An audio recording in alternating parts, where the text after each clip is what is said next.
தாவேகா எம்எல்ஏக்களிடம் பேரம் பேசிய வழக்கு.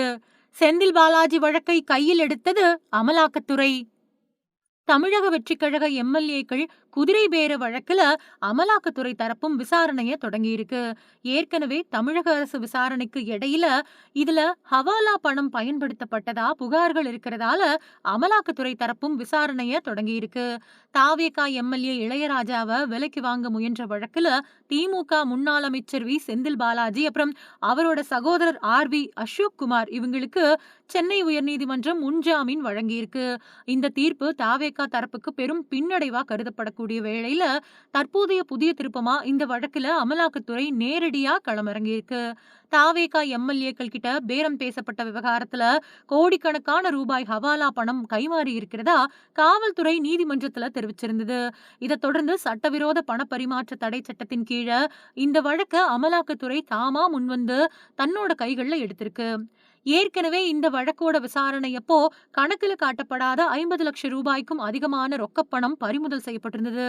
இந்த தொகை எங்கிருந்து வந்துச்சு, இதோட பின்னணியில் இருக்கக்கூடிய சர்வதேச ஹவாலா நெட்வொர்க் என்ன அப்படிங்கறத பத்தியும் கைப்பற்றப்பட்ட டிஜிட்டல் ஆவணங்கள் பத்தியும் அமலாக்கத்துறை தீவிர விசாரணையை தொடங்கியிருக்கு. இது செந்தில் பாலாஜி தரப்புக்கு புதிய நெருக்கடியை ஏற்படுத்தியிருக்கு. தமிழக முதல்வர் விஜய் கடந்த வாரம் கரூர் மாவட்டத்துக்கு போனாரு. ஆனா விஜய் கரூர் மண்ணுல கால் வைக்கிறதுக்கு முன்னாடியே இந்த 35 கோடி ரூபாய் லஞ்ச புகார்ல செந்தில் பாலாஜியை அதிரடியா கைது செய்யணும் அப்படிங்கிறது தான் தாவேகா தலைமை அப்புறம் முதல்வர் விஜயோட திட்டமா இருந்துச்சு. சபாநாயகர் ஜே.சி.டி. பிரபாகரனுக்கு எதிரா தீர்மானம் கொண்டு வர முயன்றது, அப்புறம் தாவேகா அரச கலைக்க சதித்திட்டம் தீட்டினது, இந்த மாதிரியான கடுமையான குற்றச்சாட்டுகளுக்கு கீழே இந்த கைது நடவடிக்கைய அரங்கேற்ற காய் நகர்த்தப்பட்டுச்சு. ஆனா அதுக்குள்ளேயே சென்னை உயர்நீதிமன்றம் வழங்கின முன்ஜாமீன் தீர்ப்பு விஜயோட ஒட்டுமொத்த வியூகத்தையும் தழகீழா மாத்திருச்சு. இதனால திட்டமிட்டபடி கைத அரங்கேற்ற முடியாம போனதால விஜய் தரப்பு பெரும் ஏமாற்றம் அடைஞ்சது. இப்படிப்பட்ட நிலையில தான் இந்த வழக்குல அமலாக்கத்துறை களமிறங்கியிருக்கு. மன்னதாக் சென்னை உயர்நீதிமன்ற நீதிபதி ஜி.கே. இளந்திரையன் முன்னிலையில நடந்த விசாரணையப்போ அரசு தரப்பு வழக்கறிஞர் ஆர். ஜான் சத்யான் ரொம்பவே கடுமையான வாதங்களை முன்வச்சாரு.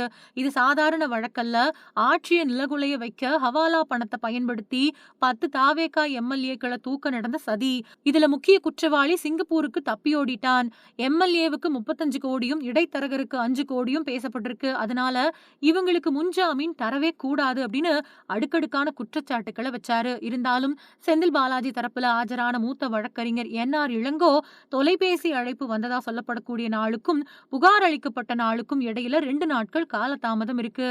அது மட்டும் இல்லாம எந்தவித ஆடியோ பதிவும் இல்ல, வெறும் மொபைல் அழைப்பு விவரங்கள் மட்டுமே இருக்கு. கரூர் இடைத்தேர்தல் அப்புறம் அரசியல் பழிவாங்கலுக்காகவே இந்த வழக்கு போடப்பட்டிருக்கு அப்படின்னு வாதிட்டாரு. எஃப்ஐஆர்ல செந்தில் பாலாஜியோட நேரடி தொடர்பு பத்தி போதிய ஆரம்ப கட்ட ஆதாரங்கள் இல்லாததால நீதிமன்றம் அவங்களுக்கு முன்ஜாமீன் வழங்கி உத்தரவிட்டது.